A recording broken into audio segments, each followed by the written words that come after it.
to another edition of Slice by Bryce, the podcast. This is season 2, episode 11. Time's flying by. Make sure you remember to like, subscribe, and share. So my guest today kind of does a little bit of everything. He's an offensive coordinator over at Edie White, been there for a while. He's also a mental health performance coach. Played college football, quarterback at Northwestern State. Played football at Edie White. He's developed a lot of great talent over the years, a lot of great quarterbacks. Yes, there's Mr. Grant Chiasson, Coach Grant Chiasson.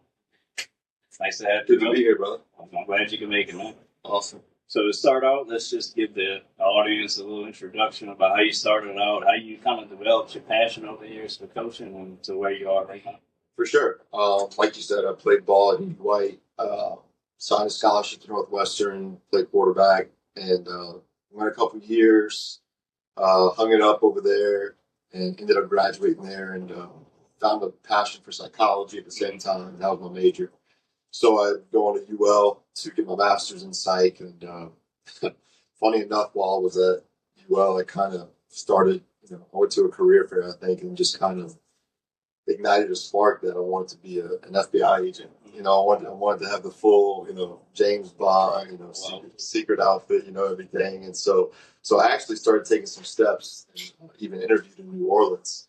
And when I came home through the interview process, I decided to go help out at Edie White while I was waiting for the call, and Coach Kyle was saying, I remember as soon as he found out that his quarterback was coming back in town, he texted me, dominate, and we were coaching 8th grade together. So right away he said, you're going to go call plays. And I was like, call plays? I was like, I haven't done that before. Right. I just played, So he put me at OC for the 8th grade team. And about a month in, started developing relationships. And I remember the FBI called and said, we need you to come in for another little processing deal interview. And I said, well, what day can I come in? He said, Tuesday. I said, Tuesday? I said, we got an 8th grade football game. Right. Then it clicked. I was like, probably should be coaching. Like, this is what I'm passionate about, I'm excited about it, calling the plays. And had a lot going on. I met my wife at school on the first day of orientation, starting White. This was 9 years ago now. And, 2 years later, Coach Kyle went back to varsity, and first thing he said was, Grant, you're calling the plays. And it was trial by fire. And, but yeah, once I got hooked on it, man, it was just, I felt like I was back in high school again, just obsessed with football and just loving the relationships and the growth and kind of being in control, So coaching's been a huge, passion for me that I never expected to be in, but really glad of where I'm at now. Right. And it was almost like it was meant to be. The timing was just right. I guess. How I guess. You're doing your calling. So we'll talk a little bit about, I know you coached a lot of players over the years. How many years total have you coached? I am going into year 9 at Edie White. Yeah. So I'm sure you've worked with a lot of different quarterbacks. Is there any players in particular that stand out to you? Oh, gosh, there's so many. I got to shout out all my quarterbacks for sure. My first quarterbacks were, Dominic Archella in 8th grade, who is now the catcher at Texas Tech. Okay, he ended up going to Vanderbilt, but I still love him. Yeah. You gotta love him. Devin DeSandro, stud pitcher at Nichols. He was my quarterback. Kalen Griggs, he took over during COVID, the year before during COVID, and he lit it up. After Kalen started Jake Sternfeld's era, where, let's just say this, he definitely won more games at Edie White than words spoken. He was a very quiet, focused type, and man, just couldn't get much out of him, but he was a winner, boy. And since Jake, and of course in that period was Barry Bootery, love him to death. Talk to Barry all the time now. So many connections. Zach St. Pace coaching with me now. He was a quarterback for me. And then now moved into the Grant Barbera era, year 2. So Grant's been doing a phenomenal job. He just got invited, with a preferred walk-on in Nicholls State. So he knows he's got the chance to move on to college, and I'm really, really excited about what he's going to accomplish this senior year. But so many more athletes, so many more stories, and people that just gave it their all to the program. It's almost too many to name, and I never thought I'd say that after only 9 years. And I could say, like, working at the wellness center, I see a lot of those guys, the football players coming at the wellness center, putting in work after practice or whatever. They work hard. The next thing I want to touch up on, I know you started your mental health coaching recent endeavor. And one thing I know, like as a trainer, I preach to my clients: don't ignore your mental health. A lot of them, the first thing I ask them, like, how did you sleep last night? Like, is there anything bothering you right now? Because that plays a big role. It affects your performance a lot. So mental health is very important. And in your opinion, how important is mental training for performance? And just kind of touch on that a little bit. Yeah, I mean, what I explain to clients and athletes or coaches or even just professionals that I work with is that it's not an addition to your training. It's not an addition to your life. It's the foundation. You can't attack your process and be the best version of yourself without the right mindset, without the right mental performance foundation. So, and you talked about burnout. That's one of the biggest things that I deal with. And the reason I got into this was because of my own story myself, because I went down that path. When my daughter was born in 2021, it was the greatest time of my life. But 6 weeks later, Ida hit, and we drove her to Lafayette. She was 6 weeks old, and on the way there, I just something about that fear of the unknown, the storm coming, and just being a dad. I just had a full blown panic attack on the way there, man, and pulled over and couldn't breathe, and from then on for about 2 years, I pretty much band-aided it. It got to the point in 2023 where every day is like those pregame butterflies you kind of have, like just that feeling pit in your stomach. I was waking up and I was like that all day long, right? Just nonstop negative thoughts. And then my wife became pregnant for Benjamin, our second child, my son. And once that happened, the 2023 fall was tough. It was on the outside, everything was great, because we're undefeated. We're scoring 45 points. Everybody's like, oh my gosh, Grant Chiasson, blah, blah, blah, blah, blah. And it looked great, but I wasn't eating. I wasn't sleeping. I was putting the Band-Aid on it, ignoring it, pushing it off to the side. I remember going to week 10 at St. James. I remember I was in my kitchen before the game waiting on my ride because I couldn't ride the bus. I was too nervous to ride the bus. Right. And when my ride pulled up, I just remember hunched over in the island and just couldn't breathe. I was just gasping for air. Like, what's going on? What's happening? And it was another panic attack. Got to St. James and pulled it off and won and called the plays. But it was a huge eye opener, like what's going to change. And that's kind of how it started my mental performance journeys. I had the psychology background, but I had to learn the system and the process for regulating it, staying in control, to keeping the mindset correct. And once I did that, I said, well, I can coach this. Right. And then that's when I started taking the steps to become a certified coach. What would you say, like, if you could give three tips to somebody who's dealing with, like, stress and burnout, what would that be? Oh, you said it first. Number one is sleep. I'm not saying you got to get more sleep. You just have to optimize. So for me, it was making sure that, number one, I woke up earlier to set my circadian rhythm to get up and sweat. I wasn't eating. I wasn't working out. So first thing was, for a month, I put a podcast on when I walk. Like, it was me. And this is a former college football player. Like, right. I'm walking to try to get back in shape. It was very humbling, extremely humbling, but stayed on the course. And then the walking turned into the morning jog, and the morning jog turned into the push-ups, and then felt good on the weights again. So the early morning and the supplements and the workout optimized my sleep. So once you optimize the sleep, you're good. All right. When the sleep kicks off, you get that regulated. Okay, then it becomes, how are you practicing your gratitude? How are you organizing your life? What are you consuming every single day in terms of not only nutrition, but also outside world, environment, supplements, everything that peaks your mental performance. Right. So it's a puzzle and everybody's different, but there is a method to the madness. Right. I can say personally, like, sleep something that I struggled with for a while, And I recently started tackling and focusing and prioritizing more. I get in bed by 7, 8 o'clock. Just try to get in bed, turn the TV off, put the phone away, and stop scrolling social media. And I can tell you, since I started sleeping better, like my performance and things got, I just feel my sense of well-being is improved. started using too is like I was I'm a whoop guy. So yeah, you got to know what sets you off.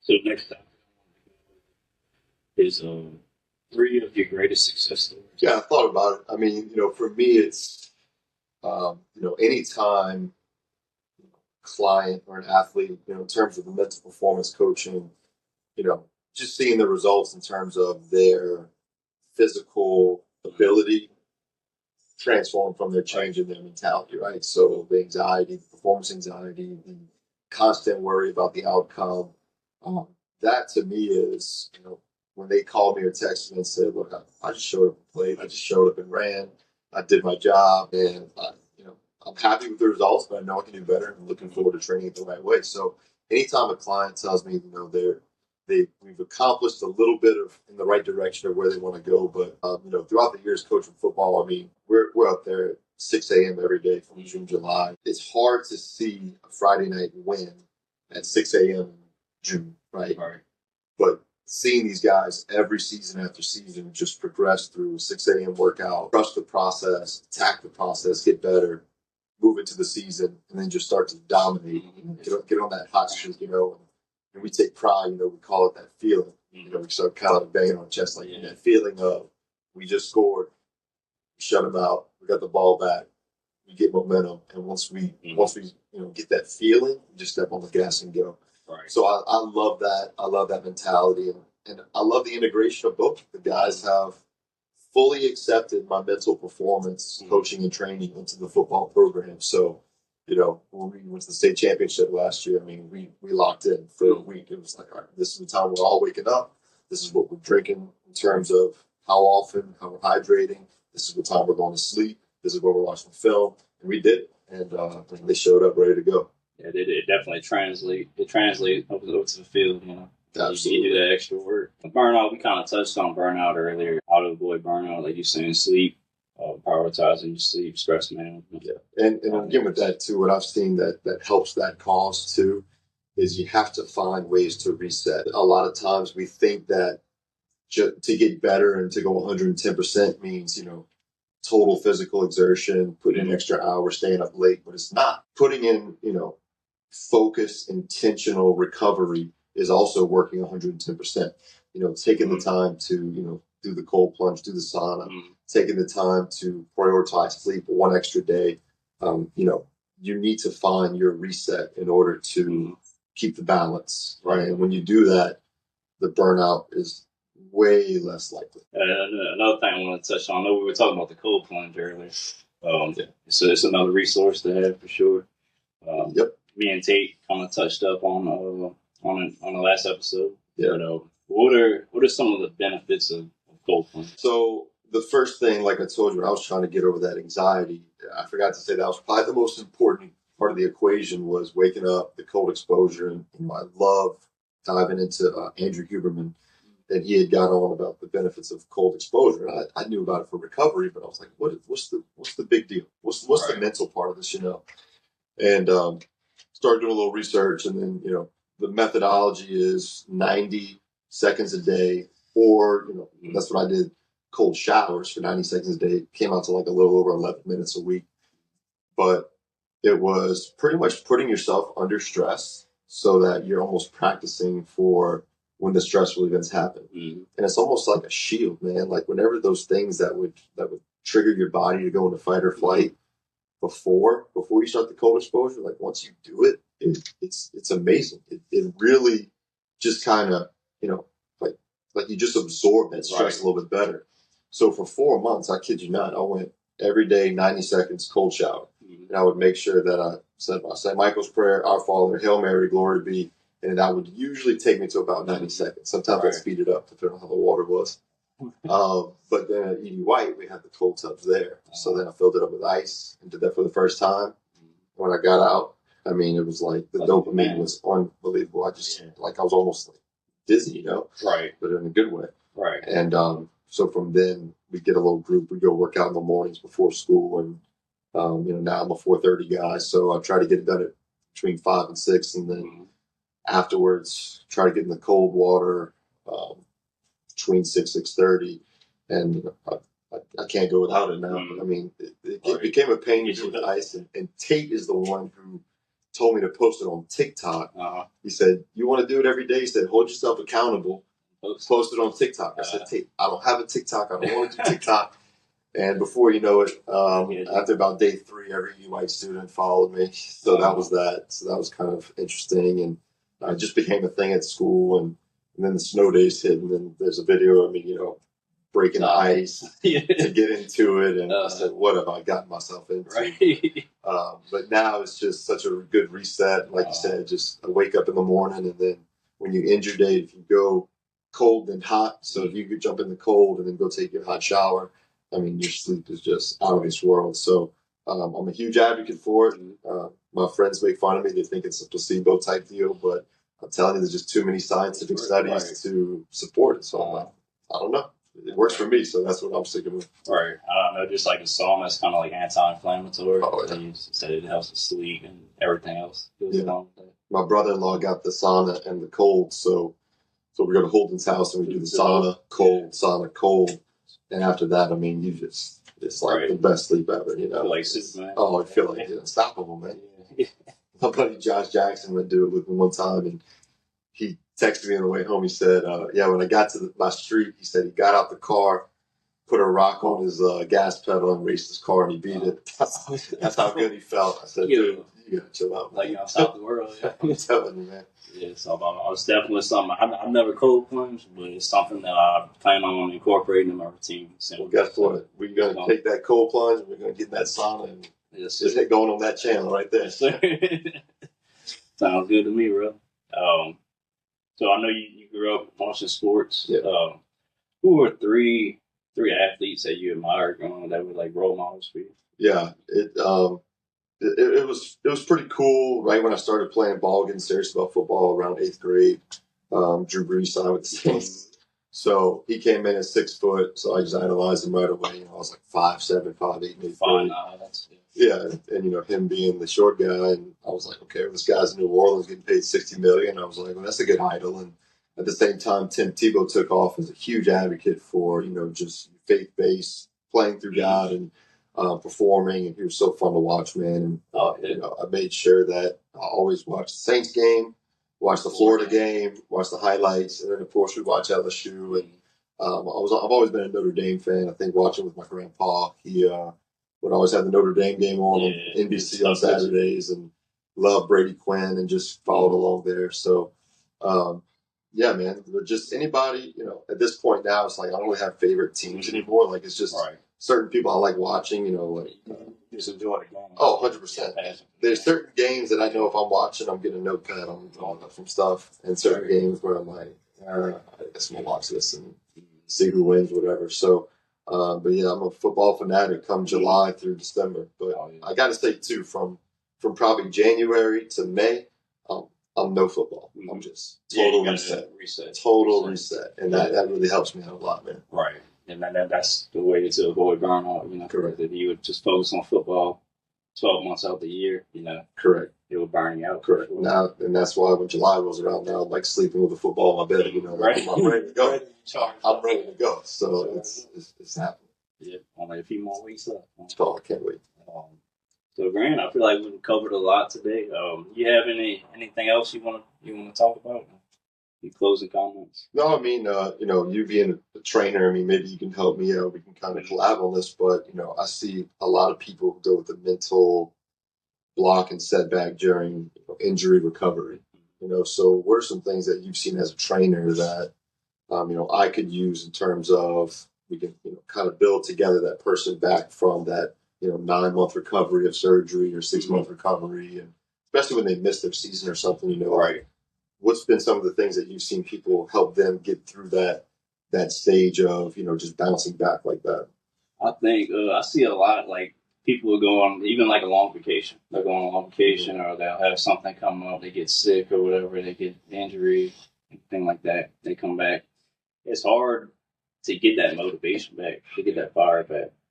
I find one thing that's helped me as a trainer to keep them rolling, to get them motivated again, to get that spark back, is holding them accountable and like doing like daily check-ins, sending them motivational. It could be like a motivational video or something like that. If people really appreciate that, that positive feedback, The little things. the little things, yeah. Just taking that extra mile, I try to do that as a trainer. I think that's part of the reason I've been successful as a trainer is just doing those little things, Yeah, for sure. I might ask them, all right, how'd you eat today? Did you? I'll get them to send me a picture. I'll be like, all right, you got to do your homework today. You got 30 minutes on the Stairmaster. So I get them to take a picture of the machine after it's done.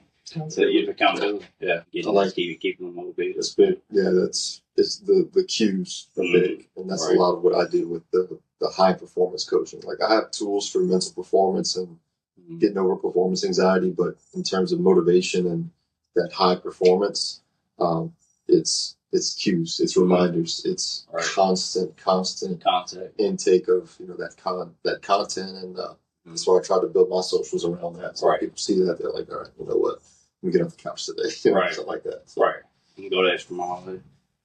But so speaking of socials, what's somebody wants to follow you on social media would be a good handle. Mm-hmm. Yeah, I mean, I've invested most of my time. I'm a visual guy, so I've invested a lot of it into Instagram, and I've just added Grant Chiasson. I think on X I'm Chiasson Grant, so it's backwards. And my Facebook page I have Grant Chiasson Mental Performance. Okay. But Instagram is definitely the easiest way to get in touch with me and to just kind of see where I'm at with, what I'm learning for myself, for my team, for my athletes, and what I want to give to others to see. Just kind of use it as a business card in a way, Right. Yeah, I see you posting a lot of videos on Instagram, inspirational videos and mental performance videos. Got to. And if somebody wants to book a session with you, how would they go about that? Yeah, usually when they reach out, I kind of one of my YouTube videos, maybe put the link in it. I just kind of go through the process. So really, it's simple. You see me on social. I try to have a good call to action, like a link for my booking site, which is Calendly, and you simply just see a calendar and you click the date and time that works for you, and you leave your name, fill out the basic stuff, and then just kind of give me a little bit about what's going on, and so I'll get one that just says, my son's going through performance anxiety, or my son is experiencing some setbacks right now through an injury, and I get kind of an idea. And then I usually follow up if they're under 18. I'll follow up with the parents. Right. But if they're a college athlete, we just book a call, and then I do everything via Zoom. So make it very easy, comfort of your home. And then if you're local, I try to make sure we see each other in person because I'm a present guy, but I've got clients all over the place, so it's really a matter of just zooming it, making sure we attack it together, stay locked in, and but yeah, I like to say I'm like Coach Deion Sanders, Coach Prime. Like I'm not hard to find. Like if you want to find me, like you can find me. Right. I tell that to the kids at school. Like, where are you going to be? This and that. I said, look, I'm either in this classroom or this classroom. Like, I'm not hard to find. Just ask me. You'll find me somewhere. Yeah. All right, Grant. It was nice having you on, man. Thank you for having me, man. Covered a lot of good information. Awesome, man. Appreciate it. I'll see you at the gym. I'll see you in the Copeland. Yes, sir.